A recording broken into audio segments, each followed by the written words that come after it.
আমন্ত্রণ দেশ জনপদ লাইভে, সঙ্গে আছে আমি জেসিকা আবেদিন।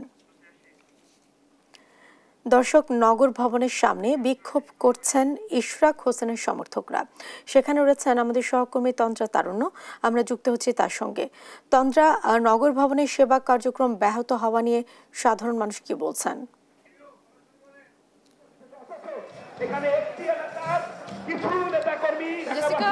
আজকে কিন্তু সকাল থেকে এখানে নগর ভবনের সামনে যদি আমি বলি, এবং আমি এখানে অবস্থান করছি, এবং এখানে কিন্তু সকাল থেকে আমরা দেখেছি যে অনেক জায়গা থেকে আসলে ছোট ছোট করে মিছিল এখানে এসেছে, এবং ধীরে ধীরে কিন্তু ইশরাকপন্থী যারা রয়েছে, ইশরাকের সমর্থনে যারা রয়েছেন, সেই সমর্থকরা কিন্তু এখানে ধীরে ধীরে এসেছেন এবং একত্রিত হয়েছেন, এবং একত্রিত হয়ে এখানে তারা নানা স্লোগানে এখানে আসলে তারা বিক্ষোভ সমাবেশ করছেন, তারা আন্দোলন করছেন, এবং তারা যেটি বলছেন যে তাদের যে দাবিটা রয়েছে, তাদের দাবি একটাই, সেটি হচ্ছে যত দ্রুত সম্ভব ইশরাক হোসেনকে যেন ঢাকা দক্ষিণ সিটি কর্পোরেশনের মেয়র হিসেবে আসলে শপথ পাঠ করানো হয়, সেটা কিন্তু তারা বারবার বলছেন।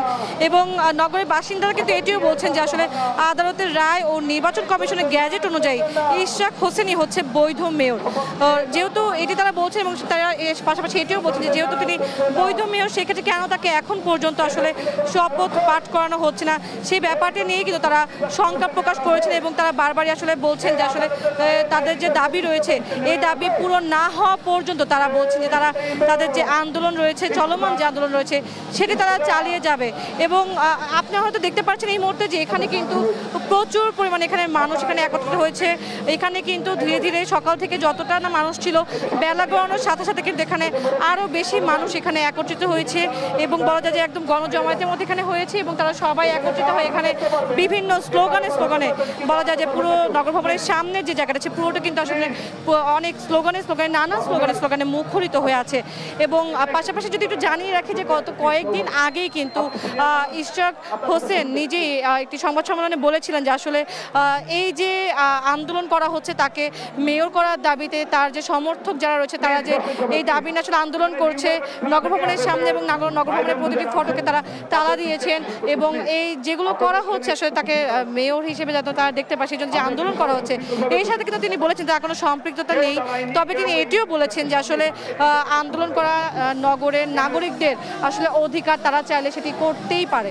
তো এমন কিন্তু ইশরাক হোসেন বলেছিলেন, এবং এর পরবর্তীতে কিন্তু আমরা দেখেছি যে গত কয়েকদিন ধরেই আসলে এই যে তাকে মেয়র হিসেবে দেখার জন্য আসলে প্রত্যেকেই এখানে একত্রিত আছেন, এবং তারা একত্রিত হয়েই কর্মসূচি পালন করছে, এবং তারা যে দাবিটি জানাচ্ছেন যে আসলে মেয়র হিসেবে যেভাবেই হোক, যে কোনো মতেই হোক, তারা আসলে ইশরাক হোসেনকে আসলে তারা মেয়র হিসেবে দেখতে চাচ্ছেন, এবং যেন খুব তাড়াতাড়ি তাকে শপথ পাঠ করানো হয়, সেই ব্যাপারটি কিন্তু তারা বারবার আসলে তুলে ধরছেন। তারা এটিও বলেছেন, এবং তারা যে হুঁশিয়ারিটি দিয়েছেন আসলে যে যতদিন পর্যন্ত না ইশরাক হোসেনকে আসলে শপথ করানো হবে, ততদিন পর্যন্ত তারা তাদের যে চলমান আন্দোলন সেটি চালিয়ে যাবেন, এবং যদি প্রয়োজনে তারা আরও কঠোর অবস্থান তারা নেবেন বলেও তারা জানিয়েছেন। এবং ঢাকাবাসীর এই অবস্থান কর্মসূচিতে কিন্তু একাত্মতা প্রকাশ করে ঢাকা দক্ষিণ সিটি কর্পোরেশনের এখানে কিন্তু সাধারণ জনগণ যারা রয়েছেন, তারাও কিন্তু একত্রিত হয়েছেন। তবে পাশাপাশি যদি একটু জানিয়ে রাখি যে আসলে আপনারা দেখতে পাচ্ছেন যে নগর ভবনের সামনের দুই দিকের রাস্তায় কিন্তু এখানে ব্লকেট করা রয়েছে, এবং এই ব্লকেট কর্মসূচির সাথে কিন্তু যদি আমি একটু বলি, যেখানে কিন্তু এই যে ব্লকের কর্মসূচি পালন করা হচ্ছে, এখানে কিন্তু রাস্তা দিয়ে আসলে এই গুরুত্বপূর্ণ রাস্তা দিয়ে কিন্তু অনেক গণপরিবহন থেকে শুরু করে যদি বলি যে রিক্সা বা বাইক, আমরা সকাল থেকে দেখেছি কোনোটিকে কিন্তু আসলে এখানে যাতায়াত করতে দেওয়া হচ্ছে না, যার কারণে কিন্তু যদি আমি বলি যে জনভোগান্তিরও কিন্তু এখানে সৃষ্টি হয়েছে, এবং এই ভোগান্তিতে কিন্তু জনসাধারণ অনেকেই পড়েছেন। নগরের যারা এখানে রয়েছেন, নাগরিক যারা রয়েছেন, তারা কিন্তু বলছেন যে আসলে যদি এমন করা যেত যে আসলে এই আন্দোলনগুলো করার জন্য একটি নির্দিষ্ট জায়গা করে দেওয়া হতো, এবং তারা যদি সেখানে আন্দোলন করতেন, সেক্ষেত্রে হয়তো তাদের এই ভোগান্তি কিছুটা কমতো। অন্যদিকে আবার অনেক নাগরিক, সাধারণ জনগণ এটিও বলছে যে আসলে যদি দীর্ঘ সময়ের জনভোগান্তি বা এই জনভোগান্তি যেটি আছে, সেটি যদি লাঘব করতে হয়, তার জন্য আসলে কিছুটা সময়ের ভোগান্তিতে যদি পড়তে হয়, সেটি পড়া আসলে শ্রেয় এবং সেটিকে তিনি কিছু কিছু জনসাধারণ যারা রয়েছেন তারা কিন্তু সাপোর্টও করছেন। এবং পাশাপাশি যদি আমি বলি যে তারা কিন্তু আসলে বলছেন যে আসলে এখানে তাদের যে আজকে গণজমায়েতের সৃষ্টি হয়েছে, এখানে যে পরিমাণে মানুষ এখানে একত্রিত হয়েছে, এবং পাশাপাশি যদি আমি একটু বলি যে এখানে কিন্তু আমরা দেখতে পারবেন যে এখানে কিন্তু এখানে বড় ট্রাকে করে আসলে সাউন্ড বক্স থেকে শুরু করে আরও বিভিন্ন যন্ত্রাদি এখানে বাদ্যযন্ত্র এখানে নিয়ে আসা হয়েছে, এবং এখানে বলা যায় যে কনসার্টের মতো একটা পরিবেশেরও কিন্তু সৃষ্টি হয়েছে। সকাল থেকে আমরা দেখেছি যে এখানে তারা বিভিন্ন ধরনের স্লোগান দিয়ে যাচ্ছেন। স্লোগানে যেমন মুখরিত ছিল জায়গাটি, ঠিক তেমনিভাবে এখন যদি একটু দেখায় যে আসলে এই পাশটিতে কিন্তু ব্যান্ডের যে অনেকে এখানে আছেন এবং তারা হচ্ছে এখানে বিভিন্ন ধরনের বাদ্যযন্ত্র তারা বাজাচ্ছেন, এবং এখানে কিন্তু একটি অন্যরকম একটা পরিবেশে আসলে সৃষ্টি হয়েছে। আমরা কয়েকজনের সাথে কথা বলেছি এবং তারা যেটি বলেছেন যে আসলে এটি শুধুমাত্র সবাইকে আসলে উদ্বুদ্ধ করার জন্য, এবং পাশাপাশি তারা বলছেন যে আসলে যতক্ষণ না পর্যন্ত তাদের দাবিটি মানা হয় ততক্ষণ পর্যন্ত কিন্তু এই আন্দোলন চলমান রয়েছে এবং এই আন্দোলন কিন্তু তারা চলমান রাখবে। তো জেসিকা, এই ছিল নগর ভবনের সামনে থেকে আমার কাছে সর্বশেষ। তন্দ্রা, আপনাকে ধন্যবাদ। দর্শক, নগর ভবনের সামনে ইশরাক হোসেনের সমর্থকেরা ব্লকেট কর্মসূচি ঘোষণা দিয়েছেন, সে বিষয়ে জানাচ্ছিলেন সহকর্মী তন্দ্রা তারুণ্য।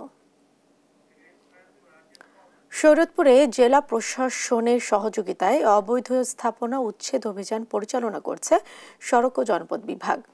আরও জানাতে যুক্ত হচ্ছেন সহকর্মী সাইফুল ইসলাম আকাশ। অভিযানের সবশেষ পরিস্থিতি জানাবেন।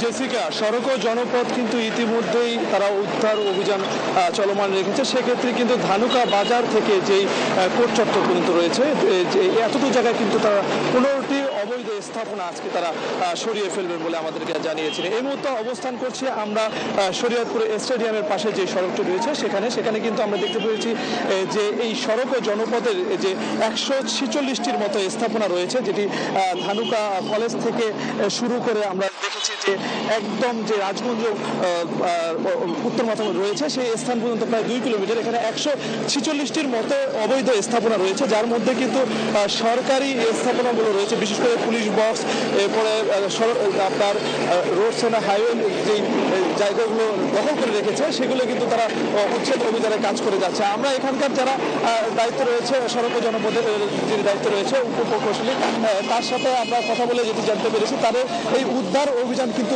প্রতিনিয়তই চলমান থাকবে বলে আমাদেরকে তিনি জানিয়েছে। পাশাপাশি আমরা দেখেছি এখানে কিন্তু অতিরিক্ত পুলিশ প্রশাসন মোতায়েন করা হয়েছে এবং ফায়ার সার্ভিসের একটি ইউনিট কিন্তু এখানে উপস্থিত রয়েছে। আমরা একটু কথা বলার চেষ্টা করবো সড়ক ও জনপথের যিনি উপপ্রকৌশলী রয়েছেন মাহমুদুর রহমান, তার সাথে আসলে আজকের অভিযানটা কি কারণে চালানো হচ্ছে এবং এই অভিযান কি অব্যাহত থাকবে কিনা। আচ্ছা, এটা আজকে আমাদের অবৈধ স্থাপনার যে একটা লিস্ট আছে 146টা অবৈধ স্থাপনা শরীয়তপুরের শহরের মধ্যে, এর ভিতরে আমরা আজকে 15টা অবৈধ স্থাপনা উচ্ছেদ করতেছি। সেটা হলো স্টেডিয়াম থেকে কোর্টপাড় পর্যন্ত, আর বাকি যেগুলো সেগুলো ক্রমান্বয়ে করা হবে। কিছু আছে মামলার কারণে আমরা পারতেছি না, কোর্টের বিবেচনাধীন।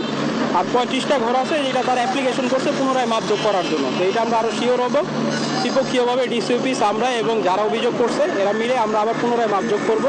সেটা হলো রাজগঞ্জ ব্রিজ থেকে কোর্টপাড় পর্যন্ত। এই 35টা আমরা পুনরায় আবার মাপযোগ করে পরবর্তী ব্যবস্থা নেওয়া হবে। এই 2 কিলোমিটার রাস্তার মধ্যে যেখানে আপনার সড়ক ও জনপথের সরকারি প্রতিষ্ঠানগুলো পড়েছে, সেক্ষেত্রে আপনারা কি ধরনের ব্যবস্থা নেবেন? এবং জনগণ যারা রয়েছে তারা বলছে এটা নাকি দায় সারা অভিযান চালানো হচ্ছে, সেই বিষয়টা আপনি কিভাবে দেখছেন? সেটা তো আপনারা দেখতেছেন কিভাবে দায় সারা হইতেছে না কি হইতেছে। আমরা যেগুলো বলতে পার্মানেন্ট স্টেট সবগুলোই ভাঙতেছি, মাঝখানে কিন্তু কোনোটা থাকবে না। কোনোটার মধ্যে আমাদের কিন্তু কোনো গ্যাপ নাই, আমরা টানাই ভাঙতেছি। সরকারি স্থাপনা করলে যেটা সেটাও আমরা ভাঙবো। ধন্যবাদ আপনাকে। শুনছিলেন এখানে যিনি কিনা দায়িত্ব রয়েছেন তার কথা। পাশাপাশি কিন্তু জেলা প্রশাসন যিনি রয়েছেন আশরাফুদ্দিন, তিনি বলেছেন যে অবৈধ যে স্থাপনাগুলো সেগুলো কিন্তু যদি কেউ কোনো অভিযোগ করে এবং কোনো সরকারি প্রতিষ্ঠান যদি তাদের কাছ থেকে সহায়তা চায় তাহলে সেক্ষেত্রে কিন্তু তারা সহায়তা করে এই অবৈধ স্থাপনাগুলো সরিয়ে দেবে বলে আমাদেরকে জানিয়েছে। এই ছিল শরীয়তপুরের অবৈধ স্থাপনা উচ্ছেদ থেকে সর্বশেষ। সাইফুল, ধন্যবাদ আপনাকে। দর্শক, শরীয়তপুর থেকে যুক্ত ছিলেন সহকর্মী সাইফুল ইসলাম আকাশ। বেনাপোল ও আখাউড়ায় বন্ধ রয়েছে আমদানি রফতানি কার্যক্রম। আরও জানাতে সরাসরি যুক্ত হচ্ছেন সালাউদ্দিন সাগর। বন্দরের পরিস্থিতি এখন কেমন দেখছেন আপনি, আর ব্যবসায়ীরা কি বলছেন?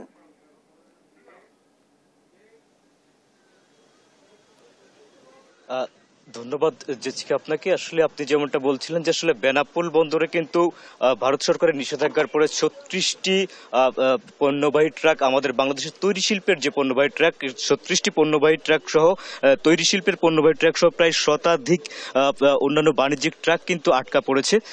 তো আজকে আমরা বেনাপোল সি&এফ এজেন্টের সাথে কথা বলে যেমনটা জানতে পেরেছি, তারা জানিয়েছেন যে এই পণ্যগুলো আসলে ভারতে রপ্তানি করা সম্ভব হচ্ছে না, তারা কিন্তু আজকে সেটা ফিরিয়ে নিয়ে যাবেন বলে আমাদেরকে জানিয়েছেন।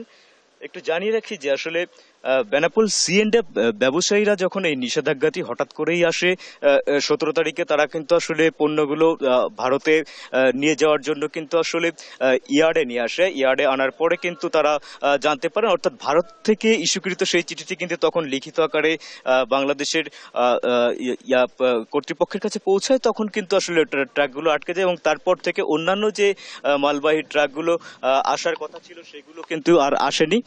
তো এইভাবেই আর কি এখানে একের পরে এক পণ্য জট লাগতে থাকে।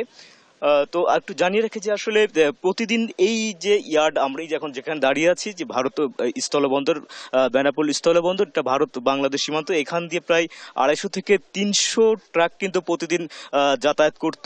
পরে এটি ৫ আগস্টের পরে এটি ১২০-এ এসে দাঁড়ায়।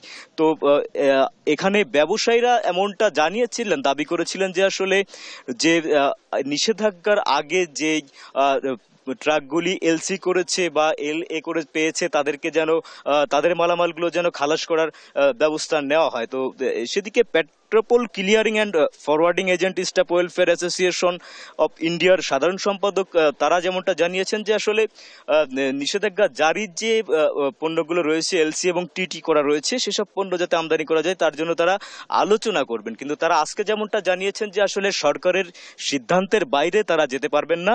সে কারণে তারা বলেছেন যে তারা মৌখিকভাবে একটি আপিল করে রাখবেন, যদি পণ্যগুলো নেওয়া সম্ভব হয় তাহলে তারা নিবেন। কিন্তু আসলে এখানে পচনশীল পণ্য থাকার কারণে কিন্তু আসলে অনেক ফলবাহী যে ট্রাকগুলো ছিল মূলত সেই ট্রাকগুলো ফিরে গেছে। একটু জানিয়ে রাখি যে আসলে ভারত সরকার যখন ট্রান্সশিপমেন্ট সুবিধা বাতিল করেছিল, তার প্রতিক্রিয়ার ১ মাস আগে কিন্তু বাংলাদেশ কয়েকটি স্থলবন্দর দিয়ে ভারতীয় যে সুতা সহ আলু, দুধ, দুগ্ধজাত পণ্য, এই সমস্ত মোটর পার্ট সহ আমদানিতে নিষেধাজ্ঞা করেছিল স্থলবন্দর দিয়ে।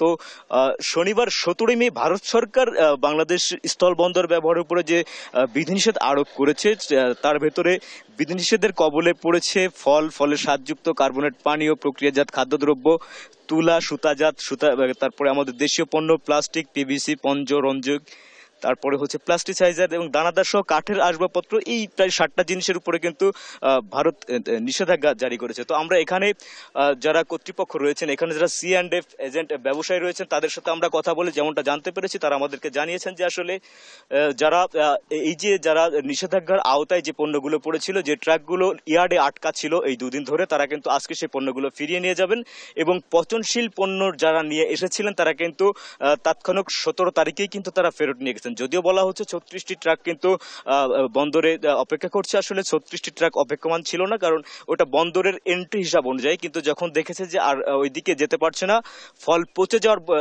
যাবে এই শঙ্কায় কিন্তু তারা ফলের ট্রাকগুলো কিন্তু সঙ্গে সঙ্গে নিয়ে যায়। তো এই ছিল আমার কাছে বেনাপোল স্থলবন্দর থেকে সর্বশেষ। জেসিকা, আপনাকে ধন্যবাদ জানাচ্ছি। এবার আমরা চলে যাচ্ছি আখাউড়ায়, সেখানে রয়েছেন সহকর্মী মেহেদিনুর পরশ। পরশ, বন্দরের পরিস্থিতি আপনি কেমন দেখছেন? ব্যবসায়ীরা কি বলছেন, কর্তৃপক্ষ কি বলছেন?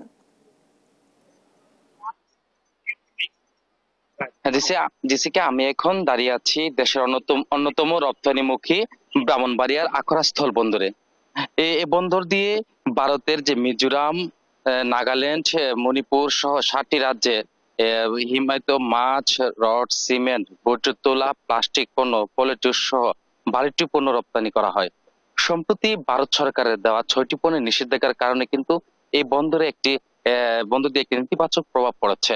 এই 6টি পণ্যের মধ্যে যে 4টি পণ্য কিন্তু এই বন্দর দিয়ে কিন্তু রপ্তানি করা হতো, আর বাকি যে 2টি পণ্য রয়েছে, তৈরি পোশাক এবং যে তৈরি পোশাক সহ যে একটি পণ্য রয়েছে, এটি কিন্তু এই বন্দর দিয়ে রপ্তানি করা হয়নি। তো তবে নিষেধাজ্ঞার কারণে যে 4 ধরনের পণ্য রপ্তানি হতো তা ব্যতীত কিন্তু যে অন্য সব পণ্য কিন্তু রপ্তানি হয়েছে। আমি সকাল থেকে যে স্থল বন্দর রয়েছে, আজ সকালে এই স্থল বন্দর দিয়ে 44 টন হিমায়িত মাছ, 135 টন তেল এবং রশি কিন্তু ভারতের আগরতলায় কিন্তু রপ্তানি করা হয়েছে। তো আমি যদি গত 23-24 অর্থ বছরের যদি একটি তথ্য দিয়ে রাখি, গত 23-24 অর্থ বছরে 427 কোটি 88 লক্ষ টাকার পণ্য রপ্তানি করা হয়েছে।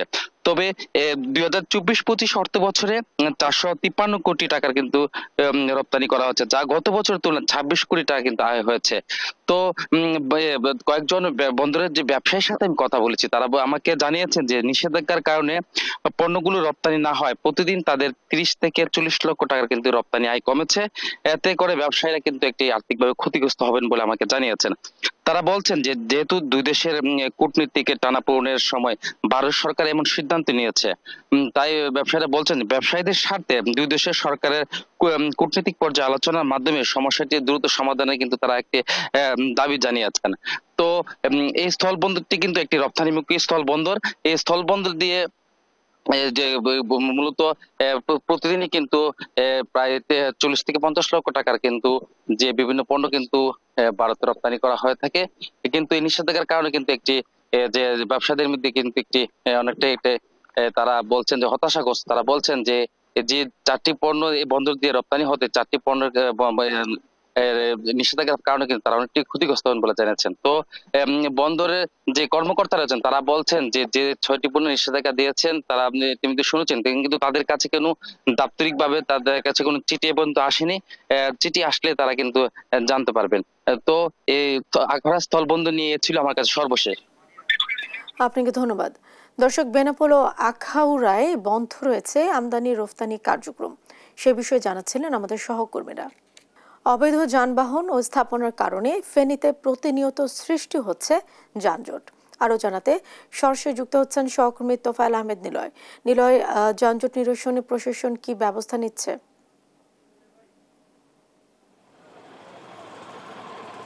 ধন্যবাদ।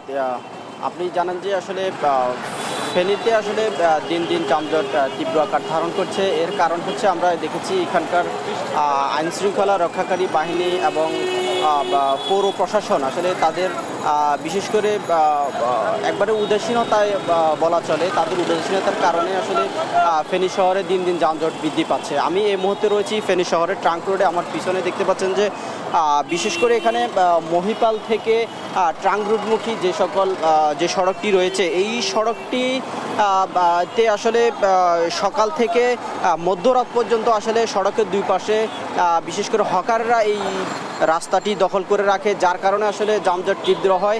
এছাড়া সড়কের পাশে যে বহুতল ভবনগুলো রয়েছে, এই বহুতল ভবনগুলোর কোনোটিরও আসলে নিচে যে পার্কিং সেই ব্যবস্থা না থাকার কারণেই মানুষ তাদের পরিবহন যেমন মোটরসাইকেল, প্রাইভেট কার সহ অন্যান্য পরিবহনগুলো কিন্তু তারা সড়কে পার্কিং করে রাখে। সেজন্য আসলে যানজটের মূল বৃদ্ধির কারণ আরও একটি বলে এখানকার প্রশাসন এবং পৌর প্রশাসক বলছে। তবে এই সকল বাড়ির যে সকল পার্কিংগুলো রয়েছে সেগুলো করার জন্য আসলে পৌর প্রশাসন থেকে বারবার উদ্যোগ নেওয়া হলেও কিন্তু কোনো বাড়ির মালিক কিন্তু সেগুলো বাস্তবায়ন করছে না। তবে আমরা সম্প্রতি সময় শুনেছি ফেনী পৌর প্রশাসক তারা বলছে যে যে সকল বাড়ির মালিকগুলো রয়েছে, যে সকল বাড়িগুলোর নিচে আসলে পার্কিং নেই, সেগুলোর বিরুদ্ধে আসলে আইনানুগ ব্যবস্থা গ্রহণ করবেন বলে কিন্তু তারা বলছে। তবে আমরা এখানকার পুলিশ প্রশাসনের সাথে কথা বলে যেটি জানতে পেরেছি যে গত 2 মাসে ফেনীতে আইন শৃঙ্খলা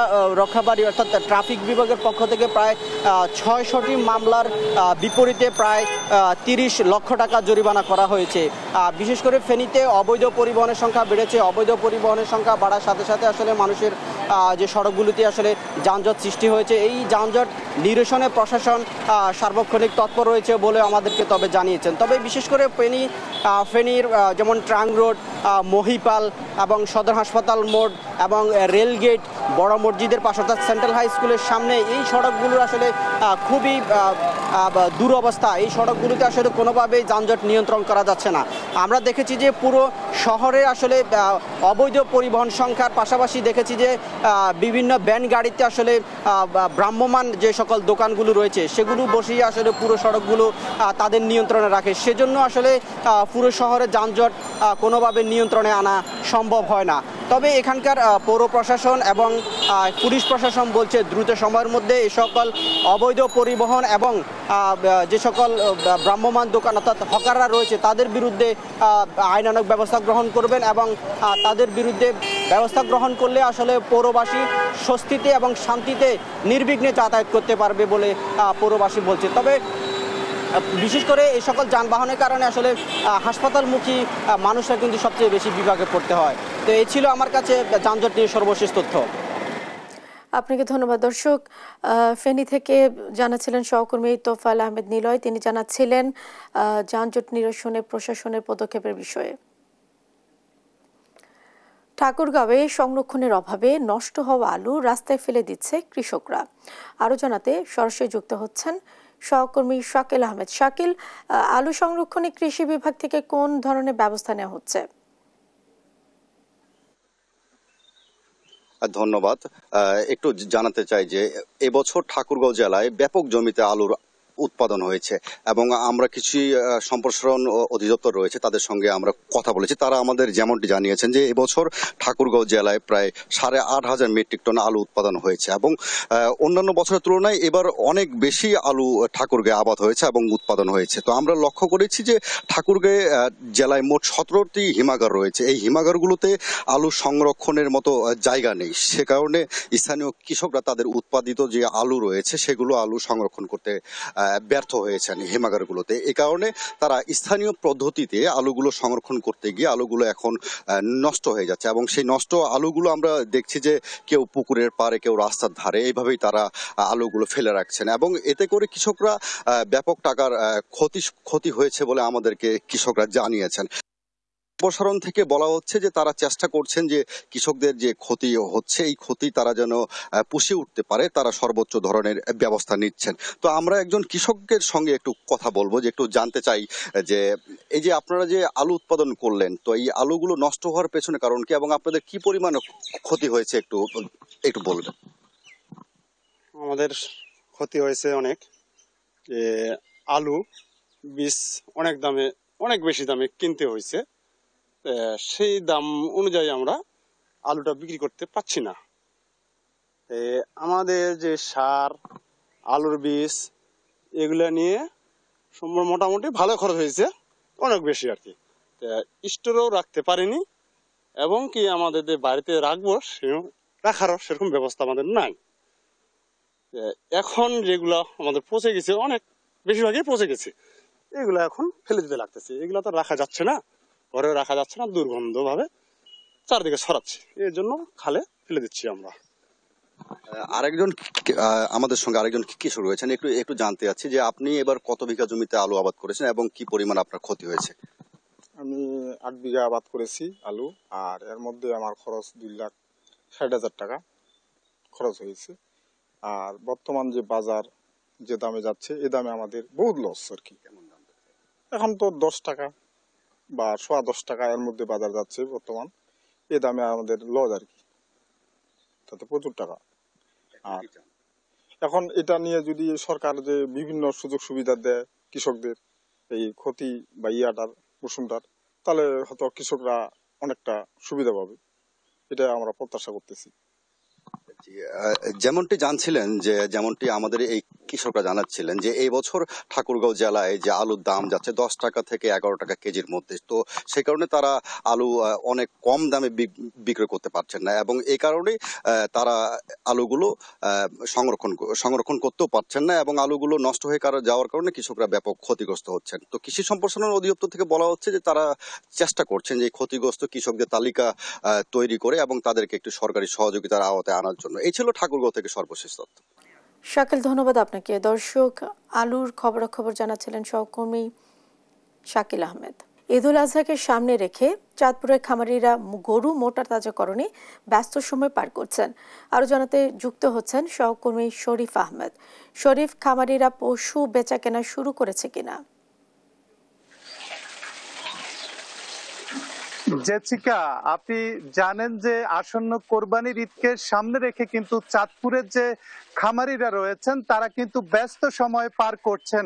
তারা কিন্তু গরুগুলোকে পরিচর্যা করছেন। আমরা সকাল থেকে কিন্তু খামারগুলো ঘুরে দেখেছি, জেলার বেশ কয়েকটি খামার। এখানে যারা গরু লালন পালন করছেন তারা কিন্তু গরুকে খাওয়া দিচ্ছেন এবং পরিচর্যা করছেন, পরিষ্কার পরিচ্ছন্নতা করছেন। এই জেলায় এবার কিন্তু পশু প্রস্তুত রয়েছে প্রায় ৬২,০০০-এর মতো।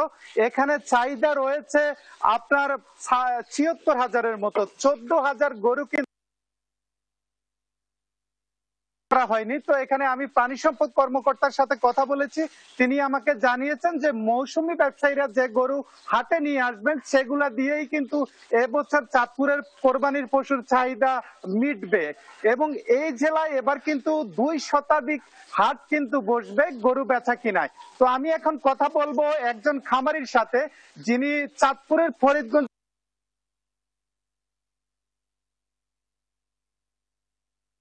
শুরু করেছেন কিনা। ধন্যবাদ আপনাকে। হ্যাঁ, আমরা গরু বেচা কিনা শুরু করেছি। অলরেডি আমাদের বুকিং শুরু হয়ে গেছে। ইনশাআল্লাহ সকল ধরনের ক্রেতার জন্য আমাদের কাছে গরু আছে। আপনার এখানে কি কি জাতের গরু আছে? আমাদের এখানে ভুট্টি আছে, দেশাল আছে এবং ফ্রিজিয়ান আছে, শাহিওয়াল আছে। এগুলোর দাম কেমন? দাম 10 লাখ টাকা পর্যন্ত গরু আছে। এখন আপনারা গরুর কি কি পরিচর্যা করছেন? আমাদের আসলে এখন সঠিকভাবে করা হয় এবং আমি এখানে অর্গানিক ভাবে গরু লালন পালন করি, যার প্রমাণ আপনারা দেখতে পাচ্ছেন। আমার খামারে কোনো ফ্যান নাই। হ্যাঁ, খামারে ফ্যান পরেও গরুগুলো সবল আছে আলহামদুলিল্লাহ। কারণ হচ্ছে আমি ঘাস খাওয়াই আমার গরুকে। জি, আসলে শুনতে পাচ্ছেন জেসিকা, এখানে যারা খামারি রয়েছেন তারা দেশীয় প্রজাতির খাবার খাইয়ে কিন্তু গরুগুলোকে লালন পালন করছেন। তো আশা করছেন এবার কোরবানির হাটে কিন্তু তারা ভালো দাম পাবেন এবং পশুগুলোকে হাটে। তবে আমি একটি খবর আপনাকে জানিয়ে রাখি, এখানে যারা খামারি রয়েছেন অনেকেই তাদের গরু কিন্তু খামারে বিক্রি করছেন। তো জেসিকা, চাঁদপুরের গরুর যে নিয়ে এই ছিল চাঁদপুর থেকে আমার কাছে। শরীফ, আপনাকে ধন্যবাদ। দর্শক পশু বেচাকেনার বিষয়ে জানাচ্ছিলেন সহকর্মী শরীফ আহমেদ। মেহেরপুরে জমে উঠেছে কোরবানির পশুর হাট। আরো জানাতে সরাসরি যুক্ত হচ্ছেন সহকর্মী আক্তারুজ্জামান। আক্তার, হাটে ক্রেতা বিক্রেতাদের ভিড় কেমন দেখছেন আপনি? কতটুকু জমে উঠেছে? ধন্যবাদ জেসিকা। যেমনটি বলছিলেন, আমি প্রথমে জানিয়ে রাখি যে দক্ষিণ পশ্চিম অঞ্চলের যে সর্ববৃহৎ পশু হাট রয়েছে তার মধ্যে কিন্তু এই মেহেরপুরের যে গাংনী উপজেলার বামন্দি পশু হাট রয়েছে সেটি কিন্তু বড় হাটের মধ্যে কিন্তু একটি, যেটি স্বাধীনতা পরবর্তী সময়ে কিন্তু শুক্রবার এবং সোমবারে বিভিন্ন দেশের বিভিন্ন এলাকা থেকে কিন্তু গরু মহিষ এখানে বেচা কেনা শুরু হয় এবং প্রতি যে ঈদ আছে, প্রতি বছরের দুটা ঈদ আছে, মুসলমানদের যে বড় উৎসব ঈদ উল ফিতর এবং ঈদ উল আজহা, এই দুটি ঈদে কিন্তু 20 থেকে 30 কোটি টাকা বা 50 কোটি টাকারও কিন্তু বেচা কেনা হয়। তা আমি এখন দাঁড়িয়ে আছি মেহেরপুরের যে বামন্দি পশুহাট, যে পশুহাটকে আমি দেখাই যে প্রচুর পরিমাণের গরু কিন্তু কুরবানির উপযোগী গরু কিন্তু এই বাজারে বেচা কেনা শুরু হয়েছে। আমি যেমনটি জানিয়েছেন জেলা প্রাণী সম্পদ অধিদপ্তর, আমাদের মেহেরপুর জেলায় কিন্তু 90,193টি গবাদি পশুর চাহিদা রয়েছে। এর মধ্যে মোট 1,71,903টি কিন্তু গবাদি পশু এর মধ্যে কুরবানি এবং বিক্রির যোগ্য হিসেবে প্রস্তুত রয়েছে। এর মধ্যে গরু 53,297, মহিষ 491, ছাগল 1,15,000 এবং ভেড়া 2,694টি। আমাকে এই তথ্য নিশ্চিত করেছেন মেহেরপুরের যে প্রাণী সম্পদ কর্মকর্তা রয়েছেন সুব্রত কুমার ব্যানার্জি। আমরা দেখেছি যে ব্যবসায়ী এবং ক্রেতাদের যে আর্থিক নিরাপত্তা নিরাপত্তা এবং কেনাবেচাদের নিরাপত্তা, সেই নিরাপত্তার বিষয়টি কিন্তু আমরা কথা বলেছি বাজার মালিক এবং ইজারাদারদের সাথে। আমরা তার সাথে শুনবো যে কি কি ধরনের নিরাপত্তা আসলে ক্রেতাদেরকে দেওয়া হচ্ছে। বর্তমানে আমাদের যে হাট মালিক রয়েছেন তিনি একজন বিচক্ষণ ব্যক্তি, তো তিনি আমাদের এই হাটকে সুন্দর নিরাপত্তা দেওয়ার জন্য অনেকগুলো ব্যবস্থা গ্রহণ করেছেন। তার মধ্যে একটা হচ্ছে আমাদের এই হাটের মধ্যে অনেক সিআইডি ঘোরাফেরা আছে, তিনারা সার্বিক দেখাশাল পরিচালনা করবেন। এছাড়া পুলিশ মোতায়েন করা আছে। আর একটা হচ্ছে যে কিছু বিচক্ষণ ব্যক্তি জাল টাকা নিয়ে আমাদের এখানে অনেক ভাইদের প্রতারণার শিকার করতে পারে, সেই জন্য আমাদের এখানে বিভিন্ন ব্যাংক থেকে বিভিন্ন বুথ বসানো হয়েছে। আর একটা হচ্ছে আমাদের এই হাটে এখন তীব্র গরম, আপনারা জানেন বাংলাদেশে এখন তীব্র গরম পড়ছে, সেখানে অনেক গরু এবং অনেক মানুষ অসুস্থ হয়ে যায়। ধন্যবাদ। যেমনটি শুনছিলেন যে এখানে কিন্তু জাল টাকা শনাক্তের জন্য বিভিন্ন রকমের বুথ বসানো হয়েছে এবং এখানে ক্রেতা এবং বিক্রেতাদের নিরাপত্তার জন্য কিন্তু সিভিলে এবং পোশাকে বিভিন্ন রকমের আইন শৃঙ্খলা রক্ষাকারী বাহিনী প্রশাসনিক বাহিনী কিন্তু এখানে কিন্তু নিরাপত্তার জন্য কাজ করছে। তো মেহেরপুর থেকে পশুহাট নিয়ে এই ছিল আমার কাছে সর্বশেষ। জেসিকা। আখতারুজ্জামান, ধন্যবাদ আপনাকে। দর্শক, মেহেরপুরের কোরবানির পশুর হাটের বিষয়ে জানাচ্ছিলেন সহকর্মী আখতারুজ্জামান। এই ছিল এখনকার দেশ জনপদ লাইভ। পরের বুলেটিন দেখার আমন্ত্রণ রইল। ধন্যবাদ সাথে থাকার জন্য।